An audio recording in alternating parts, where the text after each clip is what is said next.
Hello, everyone. Oh, the cat just left. The cat was on my lap. She has left now because I'm speaking literally to no one, so I'm just filling out time. She's yowling because she's annoyed that I'm in here. This is annoying her quite a lot. And, so how am I doing for sound? I think I'm doing good for sound. Microphone is on. And just waiting for people to come in, really. And in which case, I should I should probably explain a little bit. So I saw Avengers: Infinity War on Thursday. I spent much of yesterday faffing around with my camera. You'll notice that I'm not using my camera. My camera is literally just off screen there. And I was a bit shamed last week because I don't use an external microphone like the one that I'm holding right now. I use the onboard microphone, and I always have done since I got the camera in 2012. Because honestly, I haven't had too many microphone like the complaints about the sound quality really. And so I decided, okay, maybe I should be a bit more professional, and maybe I should actually grab an external microphone. And you're wondering, well, why is that idiot holding a shotgun mic as a microphone? Well, the first thing is that it's better than the sound quality on the computer, which I'm using. This is the webcam. So apologies for that. I'm aware that the camera quality is not great, but hopefully the sound quality is. So I put the this microphone on the camera, and it turns out that if the camera is plugged into the power supply, into the wall, it's so poorly grounded that the current actually goes through the mic port, so it emits a constant bzzz. So you can't use it except with the battery. And they knew this. I've got a Panasonic one. They knew about this. They put it in the manual.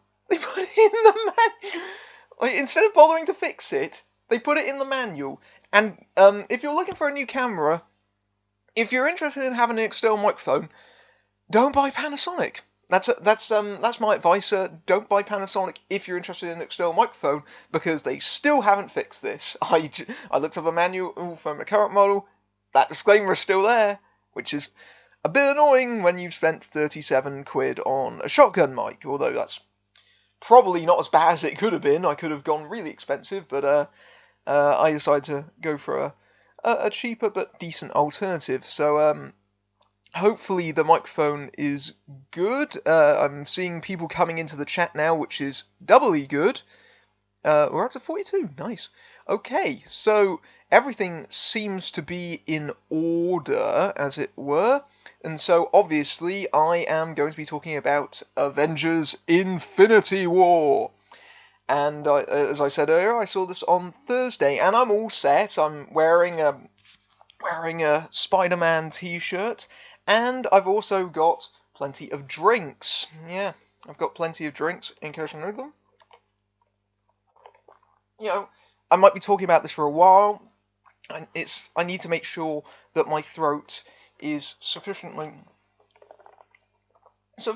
watered. If you were around for my little test stream earlier, you might have noticed that I said a joke about wearing a Justice League t-shirt, because I do have one, but I decided not to follow through on that one, but I do have a Justice League popcorn tin.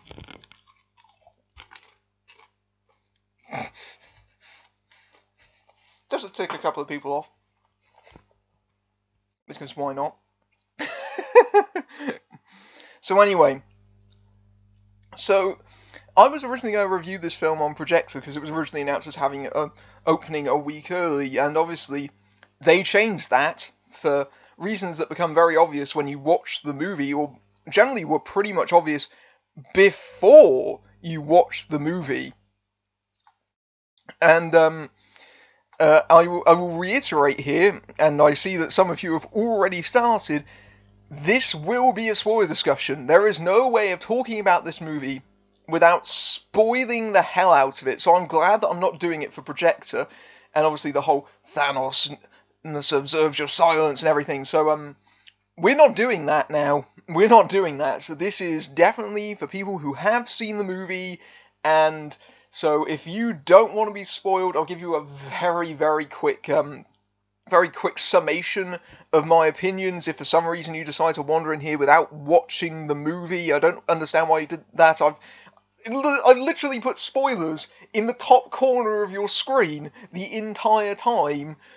Like, why would you do that? But anyway, the summation of the movie, in my opinion, is that it's fine, it's okay, it's not terrible, really, it's fine, but it does feel a lot like a product, and if I gotta be honest, I didn't have a really great time with it, but it is definitely a 3-star movie. It is probably the best it could have been, given the circumstances, and given it has so many people in it, and so many characters that it has to juggle. It's kind of a victim of its own success, as several critics have already pointed out, but there is a lot of things very definitely wrong with certain aspects of the plotting and things like that that really bugs me during this movie. And obviously, if I was doing this as a spoiler-free projector review, I wouldn't be able to talk about that in any kind of depth. So I'm glad that I'm going to be able to do this live, and obviously if you've seen the movie, you'll know what bits that I'm talking about in regards to this. So we're gonna go full tilt through the movie from this point onward, okay? So if you haven't seen it, I'm gonna spoil everything. Get out of here, okay? So if you haven't seen the movie, come back. I'm gonna put this as a video on the channel, okay? But if you have seen the movie, and I suspect most of you already have if you're in here, let's break down some of the things that I had issues with during the movie. And really, I think my issues with the movie begin with the very first scene. And generally, knowing myself, if I have a problem with the movie in the first 10 minutes, it's generally not gonna go away. I know what I'm gonna be feeling through the rest of the movie, and Infinity War basically put me on the wrong step right from the outset, because of course the first scene of the movie is that, of course, the Asgardian ship is attacked by Thanos, which is directly after Thor Ragnarok. I believe that was where that film left off. And so Thanos has killed all the Asgardians on there, with a couple of exceptions. Heimdall's just about still alive for about 30 seconds, and Thor and Loki are still alive for this opening scene. And so this opening scene really ticked me off because, of course, if you saw my recent Bad Movie Beatdown Best and Worst of 2017 video, shameless plug alert here, you will have noted that I am a fan of Thor Ragnarok. I quite enjoyed this movie quite a bit. And this opening scene basically makes this movie kind of pointless in a lot of ways, and it especially takes a great big dump on that film's ending rather spectacularly, because of course the film's ending note is, well, Asgard isn't a place, it's its people. We can go anywhere. Except they don't, because they all die! They all die! And bear in mind, that was an extremely rough day for the Asgardians, because this is, like, moments after Ragnarok has finished. So, in the same day, half the Asgardians that were already escaping from their planet that was being blown up are now slaughtered by Thanos. They do say that half of them survive, very passingly, but even still, that casts a significant shadow right over the beginning of the film. It basically goes straight against that movie's ending right away. So I was a bit ticked off about that, and it also leaves quite large questions about several characters in that movie, like Valkyrie, who does not show up in this film for whatever reason. Maybe she was on the other ship. Who knows? Krug, I guess Krug's dead, I guess. There's lots of problems there. And so Thor is he's bound by Thanos, and Loki's got the Infinity Stone in the Tesseract, and so he gives the Tesseract over to Thanos, who breaks it up and crushes it into the Infinity Stone in exchange for Thor's life. And so there's that moment there, and then of course Hulk's there, and this is something that I'll get into with Hulk, the whole storyline with Banner and Hulk sort of dealing, sort of premature Hulkulation. Really, he's having a bit of Hulk-tile dysfunction. But this is the only time we actually properly see the Hulk in action in the whole of the film, and he fights off Thanos, but basically Thanos overpowers him, and then Heimdall does his one thing for the movie, and shoots them right away on the Bifrost, and then he gets stabbed. And you know what, it was kind of funny in that moment, because Idris Elba has made absolutely no secret that he wanted out of this franchise. He's pretty much been saying it since Thor 2. I remember there was an interview with him where he was basically saying that one of his least favourite experiences in life was hanging from wires from a ceiling to film that bit in Thor: The Dark World where he takes down one of the drones as it comes into Asgard. He wasn't a big fan of doing these movies, I get the impression of, and so he gets his. I think he has one line. He has two lines, and then he dies.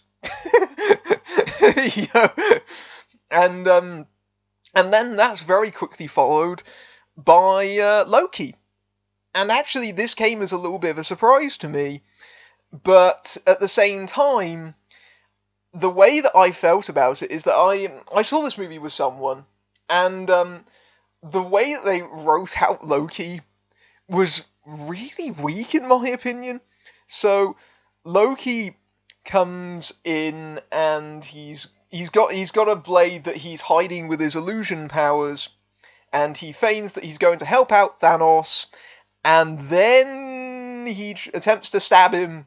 Oh no, it didn't work. Throat crush, dead. And I knew that Loki probably wasn't going to survive, because they've pretty much done everything that they did with that character. And while, admittedly, the fact that he got killed off in the first 10 minutes of the film was a little bit of a surprise, and it's fitting in one sense, in that we have the villain of this movie killing the villain of the first Avengers film, so it makes sense on that sort of thematic level. It establishes him as a threat that anyone can die. But you know what?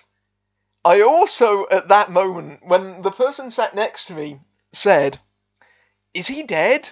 And I kind of gave a shrug of the shoulders, because the problem is that we've already killed off Loki before.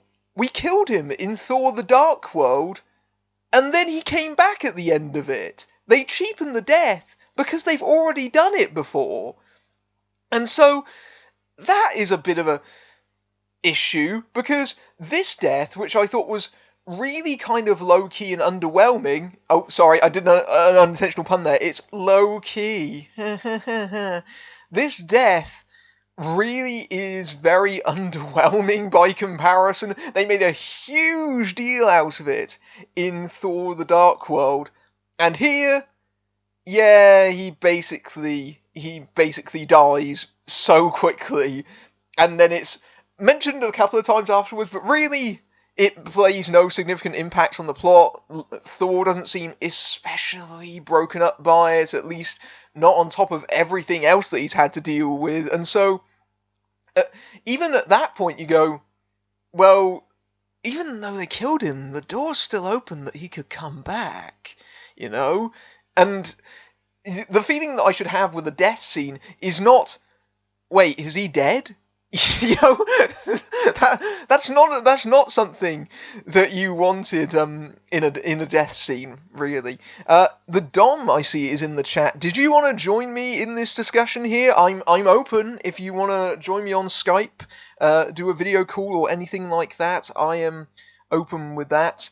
But the They have to specifically say that he isn't coming back. Thanos even says, "No resurrections this time." Just because I'm pretty sure that if they didn't say that otherwise, people wouldn't be sure if he was actually dead, and even then I still wasn't clear. So that's a bit of a fundamental issue with killing off Loki. It was more just sort of, oh, they could have made a bigger dramatic moment out of that, and then they didn't. And in a way, that kind of sums up the rest of the movie for me, in that it starts off kind of invalidating 2 movies ago, really, and then it kind of goes into the action. And the challenge with Infinity War, I think, is that they have to have all these different characters, and the problem is that they have to navigate all these different characters, and it's really, really apparent throughout the entire movie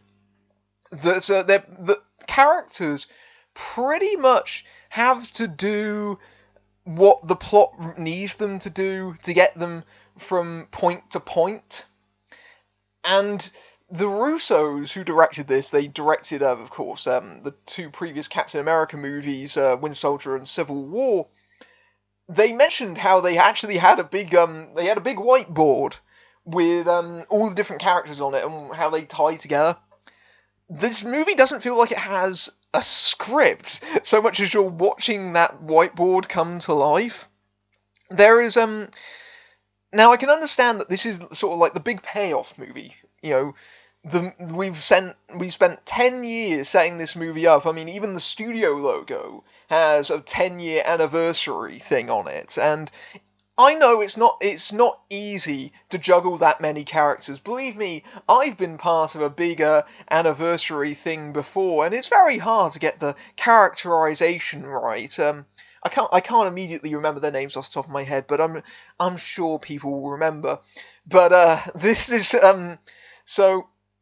I would say that the core problem with the movie is generally a lack of kind of emotion or character, or specifically characterization, because there's not a lack of characters per se, but there is a lack of, I'd really say, personality. I mean, you've got the obvious Marvel humor that kind of pops up all throughout the movie. That's not going away.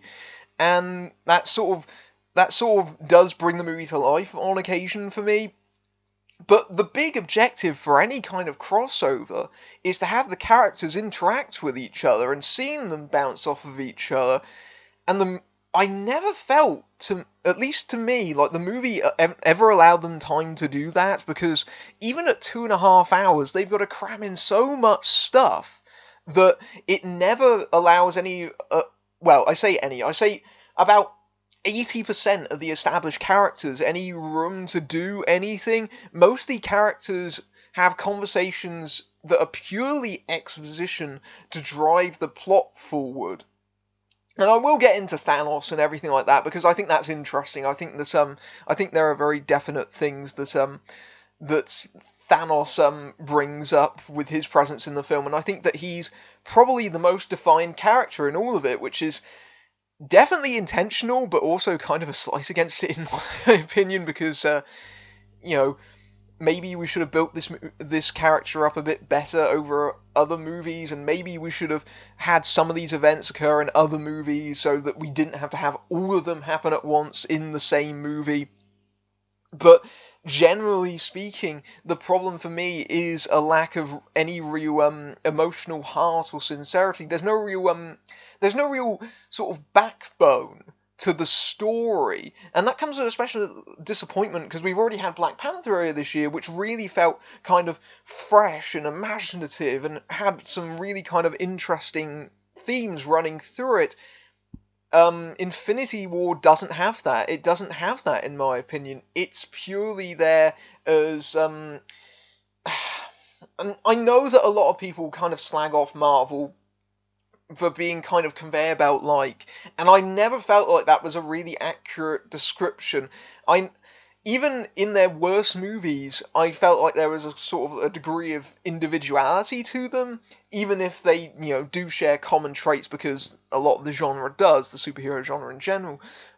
this movie does definitely feel like a product, though. It definitely does feel like it's sort of, you know, the capitalization of everything that they've sort of reaped through the last 10 years of movies, and obviously that's meant to be the intention, but even so, it doesn't feel like it's entirely satisfying, and, you want to see these characters interact with each other, and that I never felt like that happened a lot of the time. You never see a lot of possibilities like Stark being in Wakanda, for instance, dealing with that technology, um, and characters are really underutilized in a lot of ways. And this especially goes so for a particular set of characters. So the movie, as you know, generally has about 4 or 5 major storylines that I would argue, in that you have 4 different groups. So you have Iron Man, Strange, and Spider-Man, their storyline, which eventually converges with the Guardians of the Galaxy, who briefly converge with Thor, and Rocket and Groot break off with Thor for his really riveting storyline about trying to get a new axe, which takes up a bit more of the movie than I think it really should do. But you have that storyline there. You also have what's happening on Earth with regards to. You also have the with Vision and Captain America and Black Panther and Black Widow and etc. etc. etc. And of course with Thanos and eventually Gamora. And so you have all these different storylines, and it's that Earth storyline that really gets the short shrift, in my opinion, because the issue is that a lot of the movie is actually away from that, and the issue is that a lot of those characters are just standing around doing nothing. Like Captain America has less to do in this movie than Rocket Raccoon, which strikes me as a very unusual thing to happen. It's it's a bit of a weird one that happened, but generally a lot of the characters in that particular section of the movie stand around on the sidelines. Like Captain America's big deal for much of the movie up until the final fight scene is we need to get them to Wakanda. He pretty much shows up in about 50 minutes in, and that's his main contribution to the plot, is that he suggests that they go to Wakanda. And that's that, okay, fine. You could have used that character a little bit more than he actually does. But yeah, spoilers are allowed. You may have noticed that spoilers is actually on screen right now. But so we have all these different plot lines, but really the problem is that we have all these different characters on screen, but they don't really do anything other than sort of stand around waiting for the final battle to occur in that particular plot line, with the exception of Vision. And I kind of think it's funny that the character that we all took for granted as being the one that would get immediately killed off in maybe one scene, is actually the character arc that sort of grounds that particular storyline of the film, that Vision is the crux of the Earthbound scenes of the movie as they're trying to get the Infinity Stone out of his head.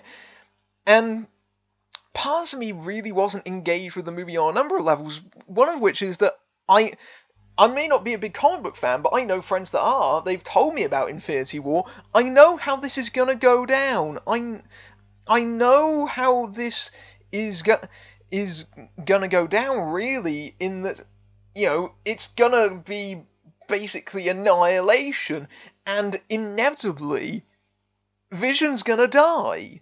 It's not gonna be stopped. It's an inevitability. It's gonna happen. And so, a lot of the time, I was kind of sat around waiting for the inevitable to happen. I was really kind of ahead of the movie. And this kind of goes ahead. Like, I've got a lot of thoughts, really, so they're kind of all converging on each other. So if I sound like I'm rambling a little bit, it's because I kind of am. But, yeah, so Vision's kind of the crux of the story. And yet we know that he's gonna die at some point. Although even I will say it, the way they handled his death scene was really quite smart. I liked the way they handled the death scene. I thought that was clever. I thought the way that Thanos rewound time to effectively erase erase the heroic sacrifice and just rips it straight out of his head. That was cool. That was impressive. I thought, but yeah, it's a movie where where you're watching the Avengers basically fail, and they get little victories here and there. I mean, they managed to take out most of Thanos' children. In fact, I think they take out pretty much all of them. They get little victories here and there, but really, this is a very dark, nihilistic film, which is, of course, the point. But this, I don't have any real emotional investment because I know what's going to happen, so I can't, and the characters are a bit thin in this story. I mean, I know this is meant to be a two-parter, and I know that they've all got individual films, but at the same time, this is meant to be a sequel, and this is meant to be a standalone movie. There's a reason why they changed it from being Infinity War Part 1 to just simply Infinity War. This is meant to be a film on its own terms. And the movie, I don't think, succeeds as a movie onto itself. It's very much... It's like if you were to walk into this movie having not seen any of the Marvel films, or even only a couple of them, it would be like watching the series finale of a show that you never watched. There's a lot of jeopardy and big things happening, but you really don't know why they're happening or why they're meant to be important. And I think that a story that doesn't feel important on its own terms doesn't entirely work. And it might have been better if they didn't try to have almost every single character in the same movie at the same time. It really would have been a better movie had they tried to give them maybe like little bits, as it were. As it stands, it's very episodic. It jumps around across the narrative, and sometimes really cumbersomely and unwieldy ways, like the fact that the Earth Vision storyline, for example, basically his plotline disappears for the whole second act of the movie because we spend all the time with Thanos and the Guardians and Iron Man, and so when it eventually comes back to Vision and he goes to Wakanda, I suddenly went, oh yeah, that is still occurring. That is still going on in this movie, and it's that difficult juggling act of trying to deal with all these different plot lines, and so it does have that inevitably episodic feel. And there was another time as well where they cut into a flashback. They cut into Gamora's flashback, and that scene would have been better suited at the beginning of the movie. If you put that at the beginning of the movie, and you you sort of went into the scene where they take over the Asgardian ship, that would have been an effective cut, I think. But that cut to Gamora's flashback occurs out of nowhere in the middle of the movie, and it was really jarring. I mean, I knew it was a flashback immediately, but even so, that's a very odd placement of it, I felt. That was very, just didn't quite work. But it's a lot of the problems with the movie are generally just down to the fact that they're having to deal with so many characters, and they're trying to give them all something to do. They're trying to all give them at least one thing for them to do, and it just never gives you that sort of crossover vibe, like, oh, you want to see them really kind of, bounce off of each other, but of course, the plot needs them to do this, and occasionally I was frustrated by, sort of plot-induced stupidity. That characters have to do this in order for this to happen, or they forget that they have certain powers. I'll give you a couple of examples. So, part of the reason I didn't like the Loki death, for example, is that, he's got the powers of illusion. He can do whatever he wants, and the decision he makes is that he cloaks his sword behind him. He can make duplicates of himself. He can do that. His big plan to attack Thanos is to just try and stab him? What? Really? That's your big play? Okay. the one that got pointed out to me by the person who was sat next to me is that and this kind of goes into something earlier that happens in the movie. So fairly late on, mid third act, there's a big fight scene where Iron Man, Stark, Spider-Man, Quill, and Drax, they're all fighting off against Thanos. They're all trying to get the gauntlet off of his hand. You know what would make that easier? I don't know, maybe cutting his damn arm off that we've established that one of these people can do, because Doctor Strange can open portals, can't he? And so this this so earlier in the movie when they're having the fight scene in New York, they actually show you on several occasions not only the portals, it cuts through a taxi cab at one point, and the taxi cab goes through the hole. And then later on at the end of that sequence, one of Thanos' children gets his arm cut off because of that. Because they close the portal as he reaches back through and it... So, what's stopping Doctor Strange on that, you know, at the end of the movie going... Oh, my arm! Yeah, problem solved. You know... And they literally have the gauntlet off as well, pretty much, and when Quill snaps. But of course, that's gonna happen. Like as soon as they start to twig that, wait, where's Gamora? Oh no, man-child Quill's not gonna take this very well,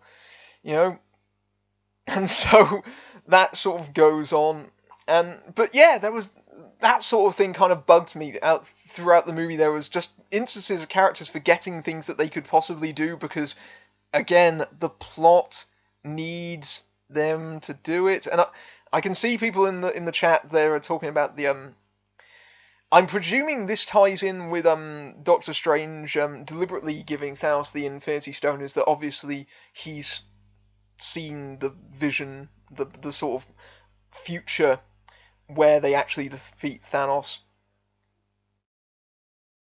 But yeah, they establish, like, if you didn't want the audience to pick up on that, maybe don't call attention to it earlier in the movie and have a scene where they pretty explicitly cut someone's arm off doing it.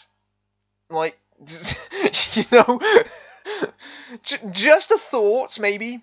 Just a glaring plot hole, just a little bit. Like, I'm not trying to go sort of nitpicky or anything like that. I mean, I could be really nitpicky. But it's just like little things like that sort of bugged me. It wasn't really anything specific that sort of made me kind of be a bit sort of middle of the road on this movie. It was just a lot of little things. Just a lot of little things. Speaking of nitpicky things, so there's this fight scene in New York, and that ends with the big donut spaceship, as they call it. So Spider-Man gets sucked up onto the spaceship. He's attached to the side of it, and he starts going, Tony, I can't breathe. It's getting really thin up here. Yeah, Spidey, do you think that might have something to do with the fact that the spaceship is in the outer atmosphere and you're literally just wearing your costume? You're going into space. No wonder you can't breathe. Like, gah. Like, that was just a bit silly, really, Like, really? Like, maybe that should be that was just one of those moments where you go, really? That's really daft, even by comic book standards. Okay. So, I did like that they paid off a couple of things. They paid off certain elements that have come back from earlier movies, like the Collector comes back very briefly. I actually like the way they handled that scene, and the fact that it turns out to be an illusion. That was kind of clever, even though it was, again, an obvious choice in some regards. But the big one that I think that a lot of fans would have been surprised by, and I was surprised by actually, was Red Skull comes back in this movie. Yeah, that came back. If you've been waiting, 8 years for the solution to that? what was it? Nine? No, 9 years. That was 2011. So that was 9 years for the answer to where the heck did Red Skull go? Because he didn't die. He got sucked into the Infinity Stone, and so he comes back, but not Hugo Weaving. It's very obviously as a guy dressed up as Red Skull. It's not actually Hugo Weaving reprising his role because again, Hugo Weaving pretty much said, "Yeah, I didn't want to, come back." Oh, 7 years. Sorry, my mistake. 7 years. Still over half a decade for the boomerang to come back on the Red Skull business. So yeah, Red Skull comes back. My big question is, but why? So the kind of issue that I have with Red Skull coming back is just why does it have to be Red Skull that comes back? Why does Red Skull have to be this dude that has apparently been standing around for 100 years guarding an Infinity Stone? Like, is there an actual reason for that character to be there, or is they literally said, "Oh, we need some sort of like guide, like an exposition character. Let's make it Red Skull because we didn't know what to do with this loose end." So that seems like an odd choice, and he disappears from that scene after the sacrifice of Gamora. That's a bit of a weird decision, I felt. But yeah, so this generally speaking, I want to reiterate, I didn't hate the movie. There was just lots of little problems. Just all those little things. I do think it's one of the weakest of the Marvel movies, just simply because there isn't enough sort of replay value here. Is that you never put this on in the background because it's so nihilistic. It's so grim. You never put this on in the same way as some of the other Marvel movies, and so it doesn't work as a sort of movie in isolation, as I've already said. But there were things that I liked about it, and chief among them was Thanos. And I do have to pick my words carefully here because, as many people have pointed out on Twitter, there have been people that have said, "Oh, I'm very I thought that Thanos was quite sympathetic." If someone tells you that Thanos is sympathetic, that's the point where you back away from them slowly. You know what, dude? I think that Thanos kind of has a point. you know, that that's a person revealing worrying truths about themselves. you know, but they, I think they make him empathetic. You sort of understand his motivation to a degree, but sympathetic, no. No, that guy's a despot. We don't call them sympathetic. you know, you say that Thanos kind of has a point, and no, he doesn't.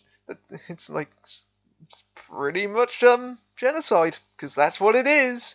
That's what it is. But they made him an interesting character. They made him, in his own way, conflicted, that he is this guy that has this burden to bear, that he feels like everything is overcrowded and overpopulated, and that he's the one that has to solve that problem. And he is going to take it upon himself to be righteous, with this big, big gauntlet and all of his Infinity Stones. He's going to make everything right. And so that character has perhaps a bit more nuance than one might expect, and I do think he's one of the better Marvel villains. I think Josh Brolin played him really well, and I liked the storyline with Gamora and how that panned out, and I thought that they wrote that really well. One of the few genuine kind of real shock scenes for me is the scene where Karen Gillan's character, help me out, chat, help me out. Oh, I'm having a quick brain fart in the moment. It probably will come to me in a second. Nebula. Thank you. Yeah, Nebula. The scene where they bring back Nebula and she's all opened up. That moment there was really quite disturbing.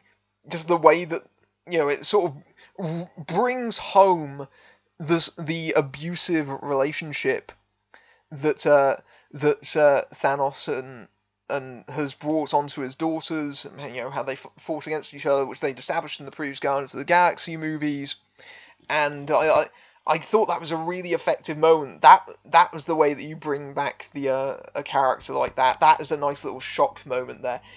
Someone said in the chat that's a fart. No, that would be a chair. This is a very squeaky chair, unfortunately.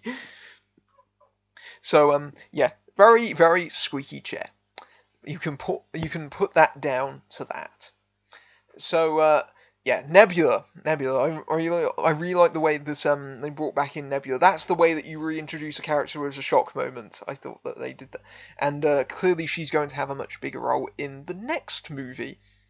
But it was about the moment when they killed off Gamora that I basically, and resigned myself to. Well, none of this is really going to have any real consequences because this is going to be reset.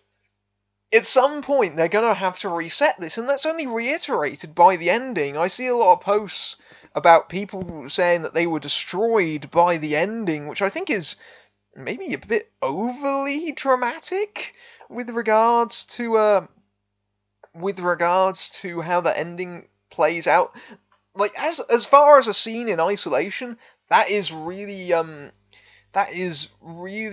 quite unnerving, seeing all those characters disintegrate and break apart like that.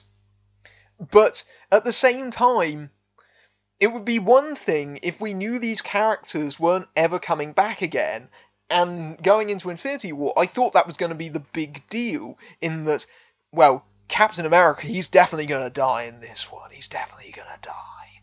And Iron Man, he's definitely dead this time. They're definitely going to bump him out.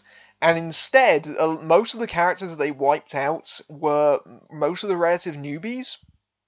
So, Spider-Man dies. Props to you, Tom Holland. Tom Holland, I wish they'd done a bit more with him, because, Peter Parker, he's pretty much an ordinary guy in this universe at this point, and now he's suddenly on a spaceship on an alien planet, and he seems rather muted in his response to this. Like, a couple of hours ago, you were on Earth, you were in New York, you were going to high school, and suddenly you're on an alien planet. Shouldn't that be a much bigger deal? Like, maybe? But credit to Tom Holland there for his death scene. I don't feel very well. No, stay. It's like, I can imagine that would probably wreck some children. Tom Holland sold the hell out of that death scene. That was genuinely distressing to witness. But yeah, most of those characters are relative newbies. Like Black Panther. Black Panther dies. Falcon dies, and most of them were characters that we were expecting to stick around, and so a lot of the survivors are all old cast in many regards. Most of the Guardians of the Galaxy are dead, and of course, we know that they're shooting a new Spider-Man movie in London presently. We know that there's going to be another Guardians movie. Of course they're going to make another Black Panther movie. Did you see how much money that made? And of course, Part 2 has already been filmed. So, there's no real stakes, because come next year, those characters will be back. And my prediction, actually, I did have a little thought about this, is that I reckon they're going to do some sort of exchange. Because I was surprised at a lot of the sort of long-running characters sort of surviving in many respects. I think that a lot of those characters that survive this time, they're dead next time. They're getting them down next time. They're for the chop next time.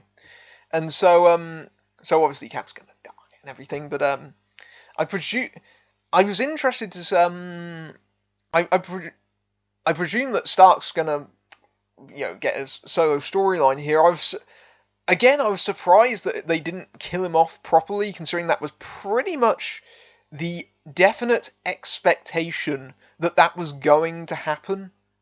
That was pretty much expected from everyone. The poster even teases it, doesn't it? The poster teases the death of Iron Man just simply because of the sort of Christ pose that he has on the poster. I think many people were reading into that at the time there, and I thought for sure when they have that moment where he gets stabbed, he pretty much gets ran through at that point, and I think he put some sort of medical bandage on it, but that yeah, I thought for sure that they were going to kill him in that moment because it pretty much plays like it. Although I will say that in the fight scene before, the bit that I could have done without could have been the bit where Thanos takes an entire moon out of out of out of orbit and smashes it onto Iron Man's head, and he managed to survive that. Like, that was the first time I thought that Iron Man was actually dead, because he probably should have been at that point, You know, he just dropped a moon on my head. And kind of takes away from that when they come back from a sort of Bugs Bunny shot like that. I know it's from the comic, but I've said this before in movies that are adapted from comics. Just because they are in the comics doesn't mean they work on film. This goes back to the whole thing that I'm not a fan of the bone claws they've given Wolverine, which have now stuck around for the last several X-Men movies. Because obviously, if you put metal on top of bone, it doesn't suddenly become a bunch of knives. you know.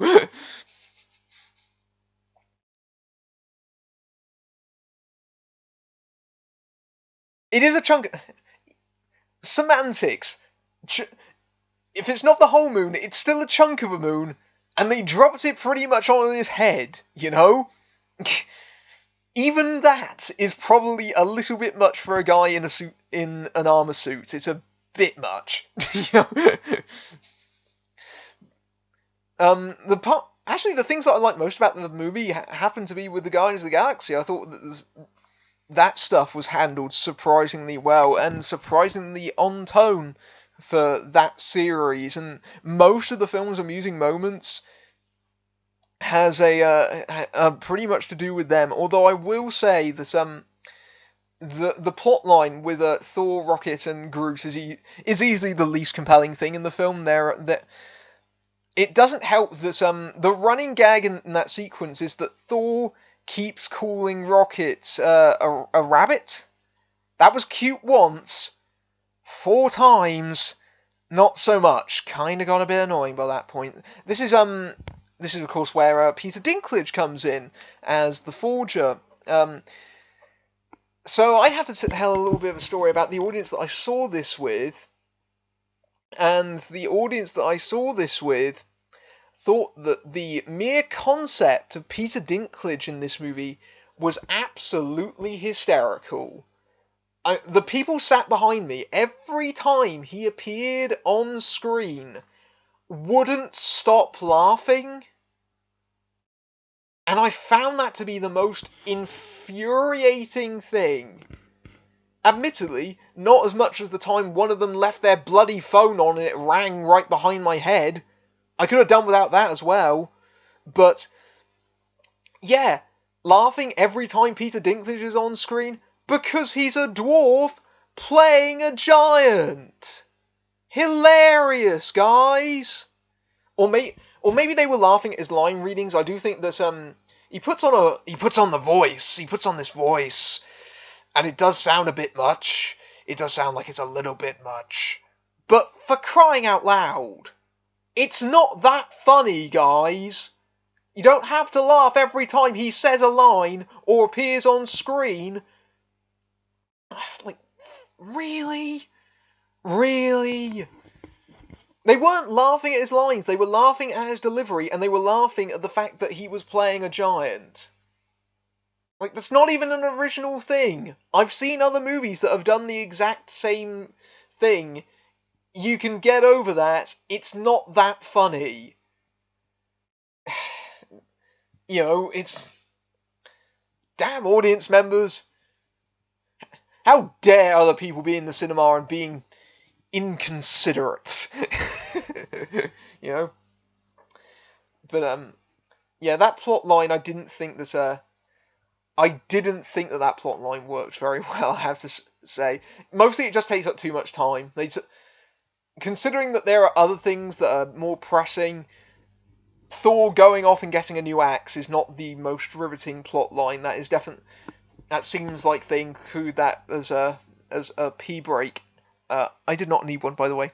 Just in case you were wondering, I did not break out of this movie to use the loo at any point, which I was amazed at, because I definitely did at one point in Ready Player One. I saw Ready Player One quite early, about 10 days before it came out, and even though I wasn't a fan of that movie, I was still sort of like, oh, I gotta go to the loo, and so I rushed out to the loo, and I could feel my chest pounding like a jackhammer while I was in the loo, just because I was so sort of tense about having to go see it. And I'm like, I'm having this review, and I'm not missing anything. I'm like, these are the anxieties that I have. But anyway, back to Avengers: Infinity War. It's I did feel the movie was quite long for what it was. I know that some people have said, "Oh, it flew by fairly quickly." I didn't feel that in my experience. It did feel like it kind of dragged, especially because I think because I was on the wrong foot with the movie from the start, that kind of set me against it. But not explicitly. Like I said, there's things to like about this movie. This isn't a bad film. I would never call this a bad film. It's ambitious. I don't think it's wholly successful at what it does, but I would never call it bad. But you know, it's that whole kind of problem in that it's just it's a big event movie with big event things happening, but there's no kind of weight to anything that's happening because you don't get attached to any of the characters in this movie specifically. If you really grew attached to the characters in this movie, if they really did something in this movie by itself, then it would be like a real punch to the gut. Whereas I think that most of the people that will probably have the biggest emotional reaction will of course be the long-term fans, which of course is what you want, but you know, they've developed that attachment because they've read the comics and they've seen all the films, they know, and you know, and it's not from this film in isolation. I think that that is a bit of a problem, and again, like I'm not really losing sleep over this because I know it's going to be rectified next year. I know that those players are going to come back. They've got other movies, and so the stakes and the jeopardy there really for me. Yeah, I'll tune in next year, I guess, and I know that people say, well, it's only half a movie. Well, it technically isn't, because like I said, they dropped part one from the subtitle. And even so, we've seen before that movies like Lord of the Rings and yeah, Lord of the Rings, Back to the Future, they can work in isolation. They don't have to be hinging on what's going to be happening next. Those movies still work in isolation, even though they end on cliffhangers. You know, they work in of themselves, but also as part of a larger whole. Infinity War doesn't have that, I don't think. I think it will work best when it has its brother next year. I think that maybe my assessment might be a little bit more positive, but it does feel very much like more of the same, you know. And admittedly, I'm coming at this from someone who isn't a comic book fan, who just watches the movies. I've seen all the Marvel films to date. Some of them I reviewed, some of them I haven't. I've liked some better than others. But, you know, I'm not completely, die-hard superhero fan. Really, I think that this superhero movies, that I keep expecting them to sort of reach their natural sort of bubble point, and maybe we've hit it at this point. Maybe Infinity War is that sort of the bubble burst, just simply because it's this big payoff. But yeah, I'm surprised at the resiliency of the superhero movie. Um, I reckon.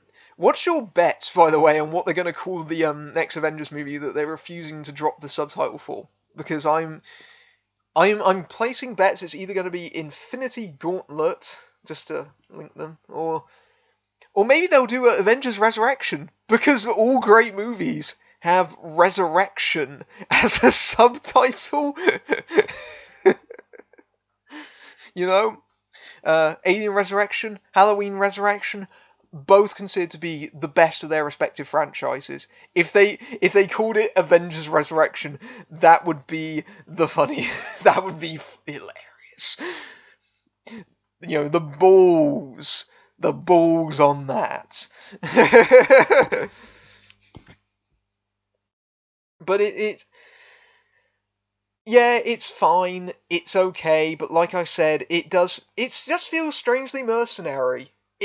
It never it we've got all these people, we've got all these people in the same place, but we're not actually doing anything with them. We're not giving them anything substantial.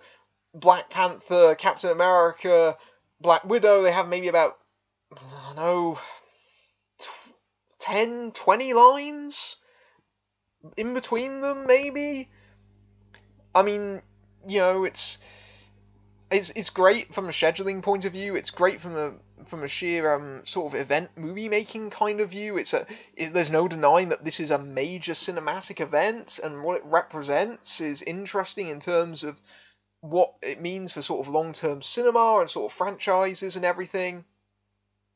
But really, I think that I think that this is, it's definitely got that strangely kind of, well, it's kind of, we kind of got to do this one.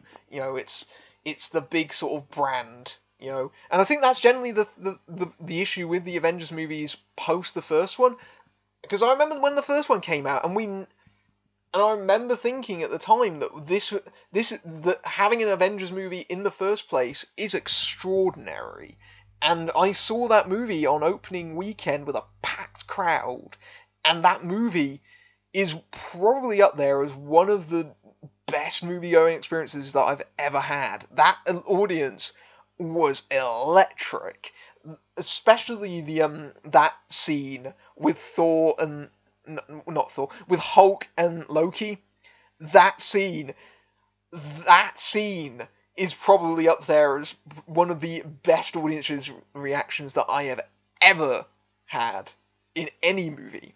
Admittedly, I don't go to a lot of packed out shows. I tend to go in matinees. I saw this in a fairly empty matinee screening, it has to be said. But I think that the problems that people had with Age of Ultron, they haven't gone away. I think the Avengers movies have a problem that the solo films haven't, and they have to. They're big event movies, and the big events don't really give time for a lot of nuance or actual character, because they are by definition events.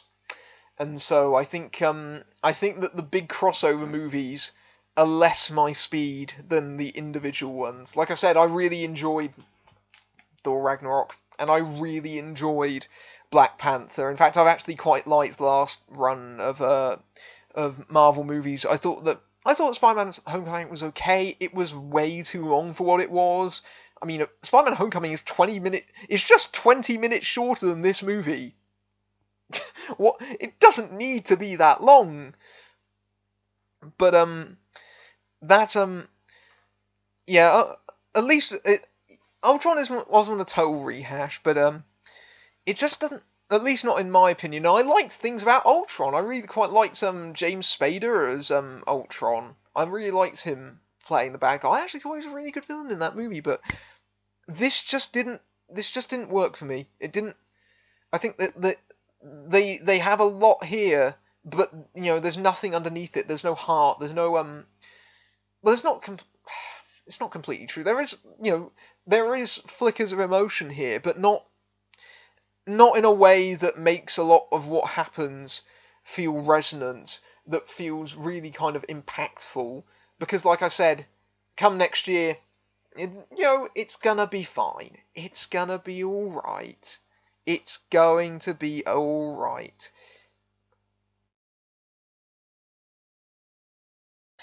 And of course, I had to delete someone in the chat because, of course, I did.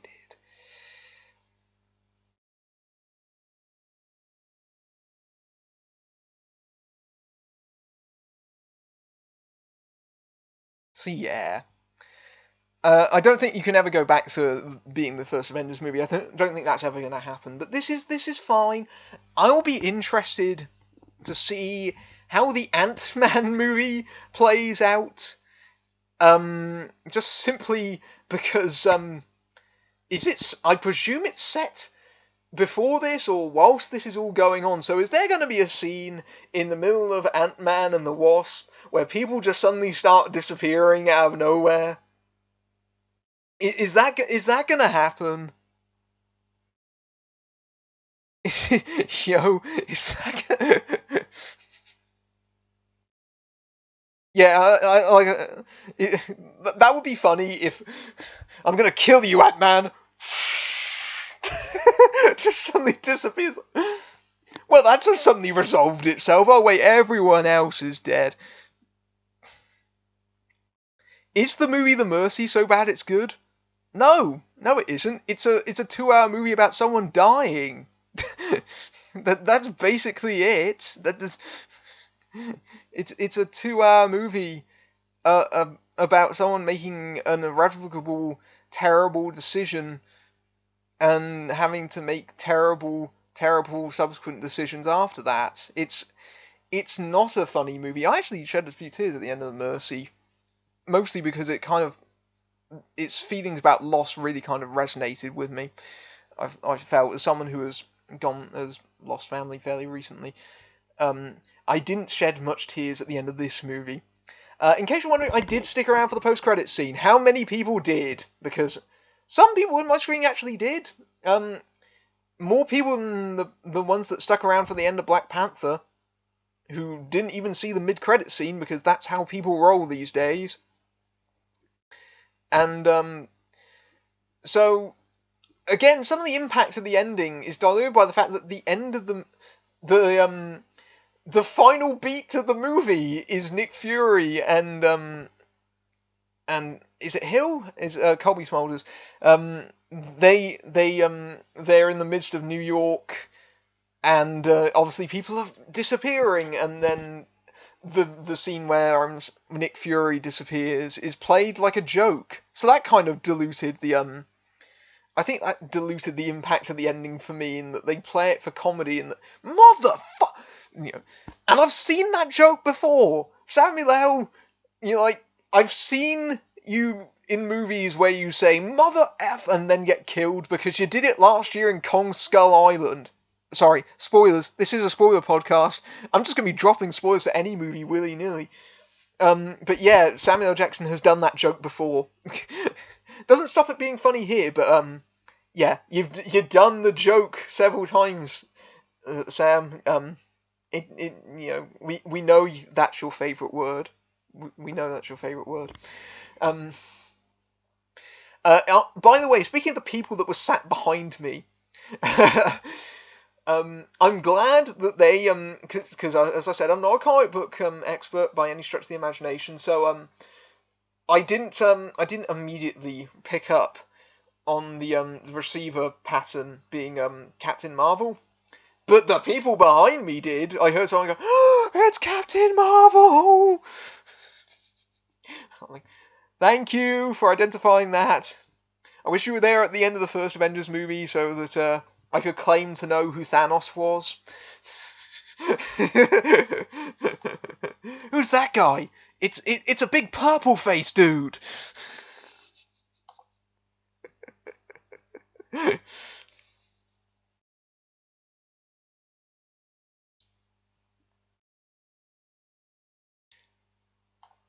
Yeah, I don't.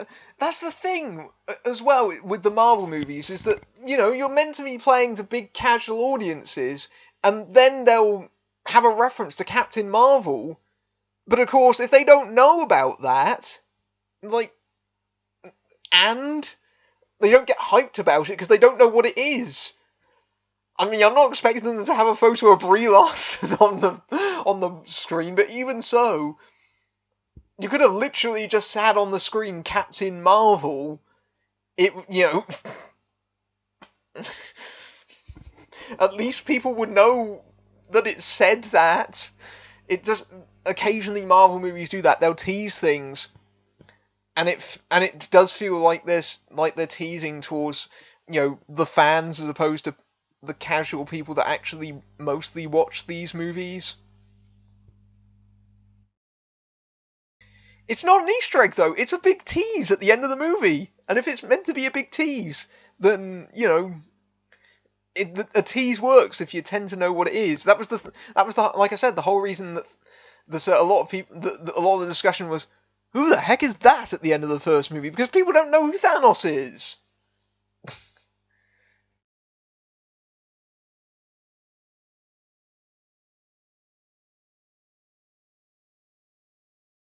Anyway,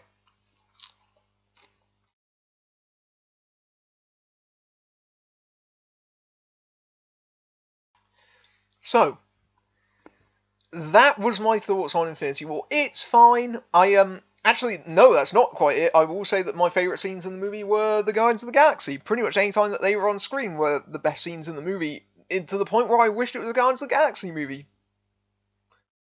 And I think that's kind of the issue, is that you spend the whole movie going, well, I kind of wish I just spent a little bit more time with them, really. It's it's like it's like having a chocolate box for dinner. You know, it's they're nice, tasty treats. It's not a meal. You know, it's not a meal. There's no substance. That would be the analogy for the movie. Like it's a big box of chocolates that also has soul-crushing despair at the bottom, which I suppose is actually kind of fitting, because that is kind of what you feel after binging an entire box of, maybe say, like Quality Street. If you did that in one go, you'd probably feel an overwhelming sense of despair at the end of that as well.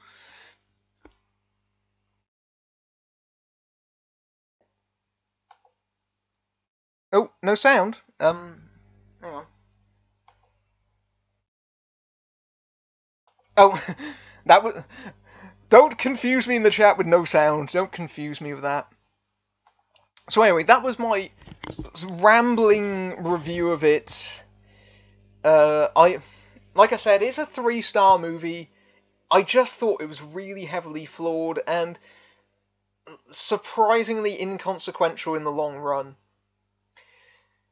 So it just kind of disappointed me. But even so, I wasn't going with the highest of expectations. I was a bit tentative about it, purely on the basis that there is a reason why movies don't often have 18 or whatever number it is main characters. I think they said that this movie has 64 main characters, which I think might be overstating, considering that many players only appear for a scene in this particular movie. Although I suppose it could be worse. It could be Kingsman. I'm looking at the Kingsman poster on my wall. That was that was really crushingly disappointing, wasn't it? I don't hate it. I just I just had a lot of problems with it, and so thus this rambling hour-long review live stream vlog podcast thing was born. And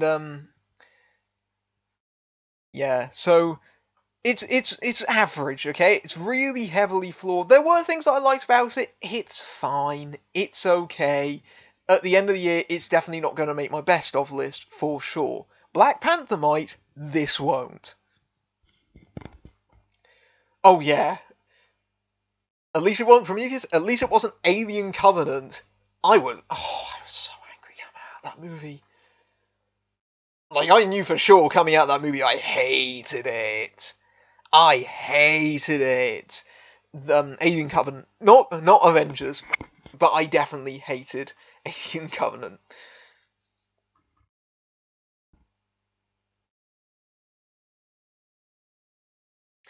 End of the year? You mean next April? I'll try. I will try and get my act together. It will probably. I always aim for those videos to come out in February, not January, February, because all the award season movies come out in January and February in the UK. They deliberately hold them back, which is really annoying. But of course, that's a lot of them don't go into wide release in America either. So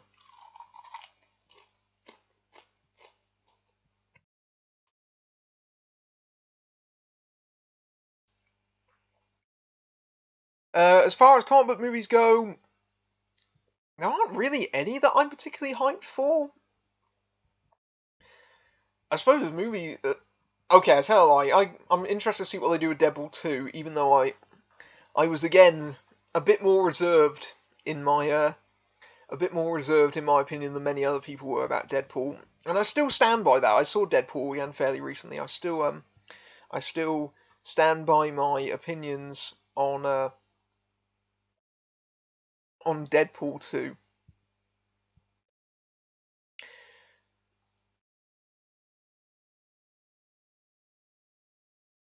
Any movies in general that I'm really excited for? Hotel Artemis caught my attention. I really like Hotel Artemis. Hotel Artemis's trailer, I should specify. I think that's something that I'm looking forward to. But I think this will wrap up the discussion on Infinity War specifically. But I might keep going. I might see if any people have any questions in the chat before I wrap things up.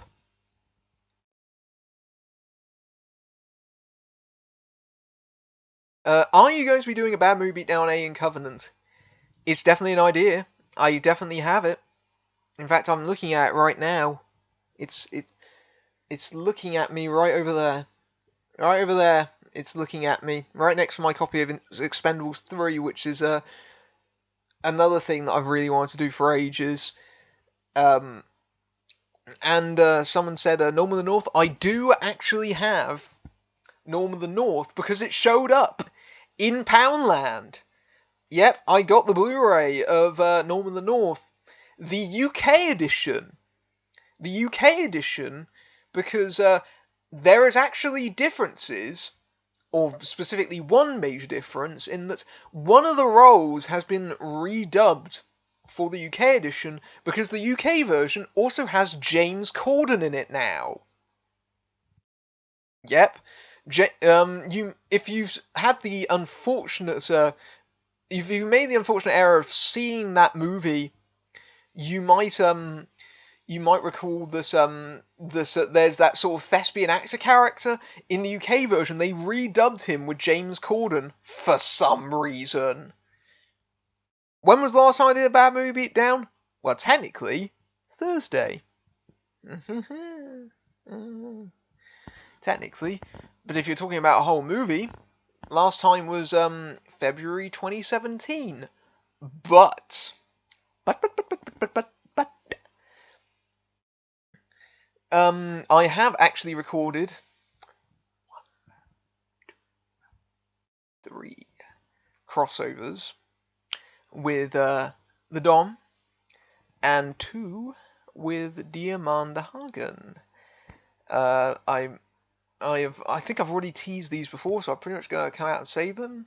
I recorded a review of Stormbreaker with the Dom, and I'm going to be working on that next. That's going to be one of the biggie videos.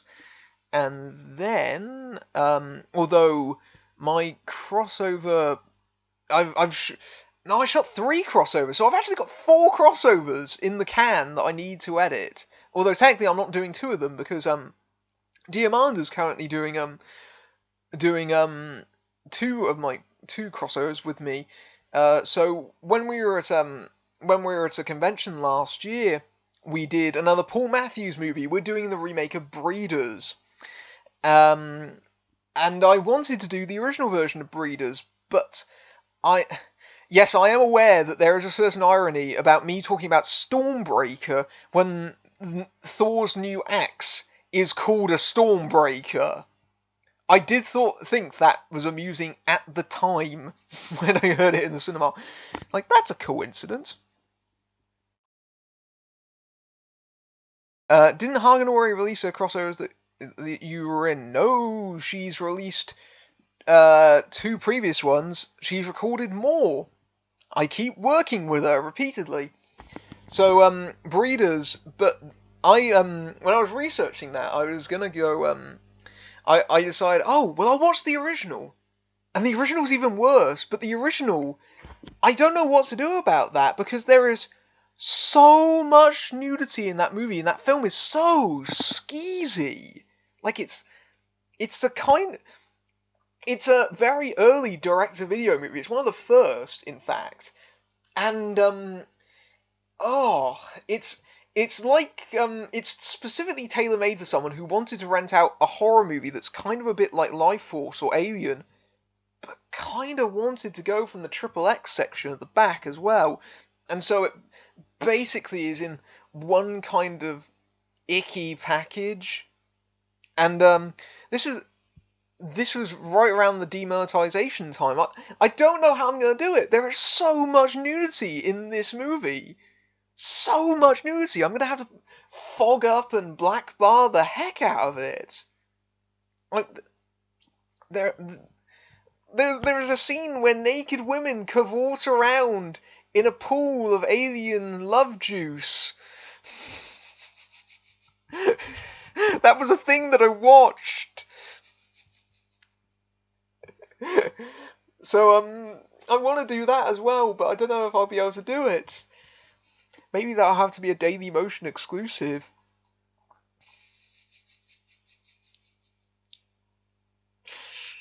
But the remake has some nudity in it, but it doesn't have as much, nor is it as skeezy. But it is stupid. It is very stupid, almost even more so than the original.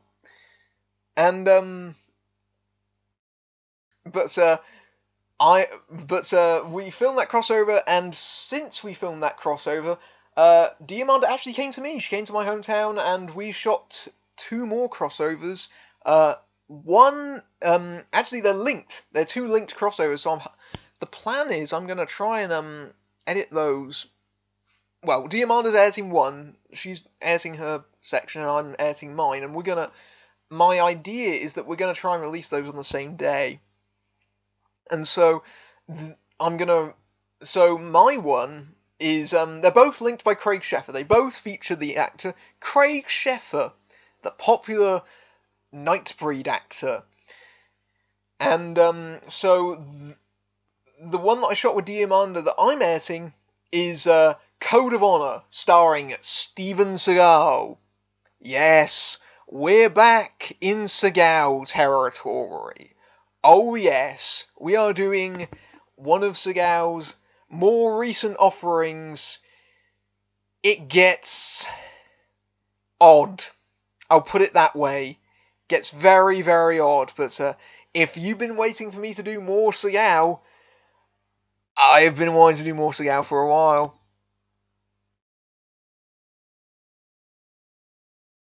And the one that Diamanda is doing is Voyage of the Rock Aliens with Pia Zadora, and which is a musical. It's a retro sci-fi musical that is very, very, very peculiar. It is starring two bands you probably haven't heard of. It's sort of like Earth Girls Were Easy before Earth Girls Were Easy, with a fraction of the budget and no Jeff Goldblum and distinctly less hairy aliens. Actually, the pretty much the only link to Earth Girls Were Easy is pretty much the fact that it's a musical, and there are aliens, and they're coming for our women, and yeah. So you have those to look forward to, and I'm also working on some big projects, some big projects. I got a Patreon request a while ago. Actually, I really want. I know that I've had some Patreon requests for a while. I really want to do them, and so they're. I think the next solo Bad Movie Beatdown might actually be on one of these Patreon requests. I was requesting a movie called Branded a while back, and that movie is insane. That movie is absolutely mad, and I don't know how I'm gonna comprehend that, but I'm gonna try. But before that, you'll probably see the crossovers. I'm gonna try and get those out first. And while I'm working on those, the obvious projector reviews coming out. I'll be reviewing Deadpool 2 next month, providing nothing comes up. I'll be doing that because that opens here early on Tuesday, May 15th. So I will be covering Deadpool 2 as a projector episode. But I got another request. You might recall a while back that I did a retrospective on the Doctor Strange knockoff Dr. Mordred, and if you haven't heard about that, please watch that video. I think it would be appropriate right now to watch that video. I'm quite pleased with how it came out. I thought it was really good. And so I'll be doing something in that vein, and I committed to an idea that was in association with that video that I probably shouldn't have done. But I've already committed to a stupid idea, and when has that ever stopped me before now? So I have got not only one fairly big project, I have several, but I'm aiming to have them within maybe over a month. I say staring at me. There is a lot of movies to be watched for this project. And I actually have another idea that I'm not going to spoil. I'm going to leave a couple of things for surprises. But those are the immediate things that I am planning. Those are the immediate priorities. And maybe do an episode on Suicide Squad. I've wanted to do that for so long. And I have new things that people haven't really said about it. Very specific things. But so I think that will be interesting. I think that there may well be some very exciting videos down the pike coming very, very soon. So I hope you've enjoyed this live show. I've been going on for an hour and a half. I've pretty much said all that I've really wanted to in regards to Infinity War. I know that my opinion is the minority one. I know that I am probably going to get some heat for this. But if you stuck all the way to the end here, I appreciate your fortitude. I hope they remember you. Yeah. But I will get back to doing my stuff. But in the meantime, I'll be doing my usual projector episodes. There is a few things I need to catch up on. Next up that I am planning to do is Mary Magdalene, which is a very crushingly disappointing movie. You know what? I'll put this in Avengers Infinity War's favour. Never bored me like Mary Magdalene did. No, it did not. Also coming up, Duck, Duck, Goose, because I saw that. And another film that opened in this weekend in the UK. There's a very small film out that will unfortunately get crushed by releasing it opposite Infinity War, called Beast. Not sure if I can wholeheartedly recommend that one, but if you're interested in slightly alternative, unusual movies, go check out Beast. It's not a horror movie. I'll very quickly synopsize for you. Jessie Buckley plays a woman who still lives with her family. She's taking care of her father, who has dementia, who is kind of crushed. She has a romantic relationship with this darkly sinister man of the land who may or may not be a murderer, and it's all set on the island of Guernsey, and it's not quite a crime movie, it's not quite a horror film, it's not quite a gothic romance, it's kind of something in between.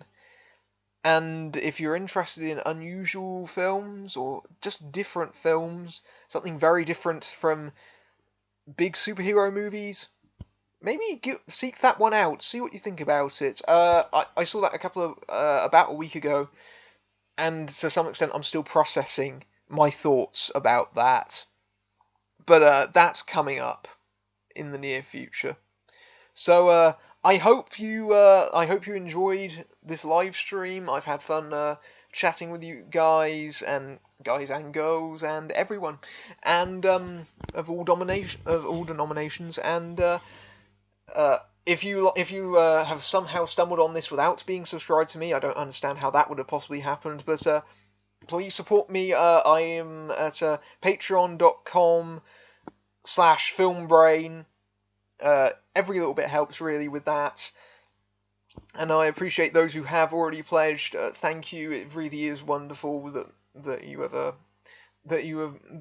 really enjoy my work in that way, that you would appreciate it. So thank you very much for that, and I hope to keep making really top quality entertainment. And if this goes down well, then maybe this is something I might consider in the future. I might consider doing more streams in this kind of ilk for things that are big movies that don't really fall into the things that I normally cover. So if you want more of this, please say so in the comments when this gets posted up. And have a very good weekend, and take care of yourselves and each other.